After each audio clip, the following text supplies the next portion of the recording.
മൗദഗല്യൻ എന്ന മുനിശ്രേഷ്ഠൻ വൃദ്ധനും ജരാനര ബാധിച്ച് എല്ലും തോലുമായ ഒരു വികൃത രൂപിയുമായിരുന്നു. മുൻകോപിയായ അദ്ദേഹത്തിന് കുഷ്ഠരോഗവും ഉണ്ടായിരുന്നു. വ്രണം കൊണ്ട് മൂടിയ ശരീരത്തിൽ നിന്ന് ദുർഗന്ധം വമിക്കുന്ന ചലവും ചോരയും ഒഴുകിയിരുന്നു. നളായണി എന്ന ഒരു ഉത്തമ സ്ത്രീയാണ് അദ്ദേഹത്തിൻ്റെ ഭാര്യ. മുനി എപ്പോഴും കോപിക്കുകയും അവരെ തല്ലുകയും ചെയ്തിരുന്നു. എന്നിട്ടും നളായണിക്ക് അദ്ദേഹത്തിനോടുള്ള സ്നേഹത്തിന് ഒരു കുറവും ഉണ്ടായിരുന്നില്ല. ഒരു ദിവസം ആഹാരം കഴിച്ചുകൊണ്ടിരിക്കുമ്പോൾ മുനിയുടെ ഒരു വിരൽ അറ്റ് ചോറിൽ വീണു. നളായണി ആ വിരൽ എടുത്തു കളഞ്ഞിട്ട് ആ ഉച്ഛിഷ്ടം കഴിക്കുകയും ചെയ്തു.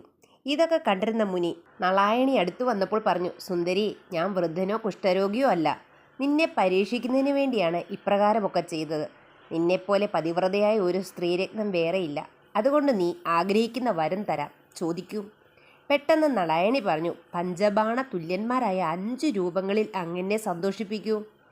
മുനി അതനുസരിച്ച് 5 രൂപങ്ങൾ കൈക്കൊള്ളുകയും പല സ്ഥലങ്ങളിലും പല രീതിയിലും അവർ സന്തോഷിച്ചു നടന്നു. കുറേ കാലം കഴിഞ്ഞപ്പോൾ മൗഗല്യന് ലൗകിക സുഖങ്ങളിൽ വിരക്തി വരികയും വീണ്ടും സന്യസിക്കാൻ തീരുമാനിക്കുകയും ചെയ്യുന്നു. എന്നാൽ നളായണി ഈ തീരുമാനത്തിൽ സംതൃപ്തയല്ലാതെ മുനിയെ സന്യാസം എന്ന തീരുമാനത്തിൽ നിന്ന് പിന്തിരിപ്പിക്കാൻ നോക്കുന്നു. മുനി പറഞ്ഞു, നീ എൻ്റെ തപസ്സിനെ വിഘ്നം വരുത്താൻ ആഗ്രഹിച്ചത് ശരിയല്ല. നീ ഇപ്പോഴും ഭൗതിക ജീവിതത്തിൽ മുഴുകിയിരിക്കുകയാണ്. അതുകൊണ്ട് വീണ്ടും ഒരു ജന്മമെടുത്ത് ആഗ്രഹ നിവൃത്തി വരുത്തൂ എന്ന് പറഞ്ഞ് മുനി തപസ്സിന് പോകുന്നു. മുനി പോകുന്നത് കണ്ട് പെട്ടെന്ന് നളായണി പരമശിവനെ തപസ് ചെയ്ത് പ്രത്യക്ഷനാക്കുന്നു. ഭഗവാൻ ചോദിച്ചു, നിനക്ക് എന്ത് വരമാണ് വേണ്ടത്?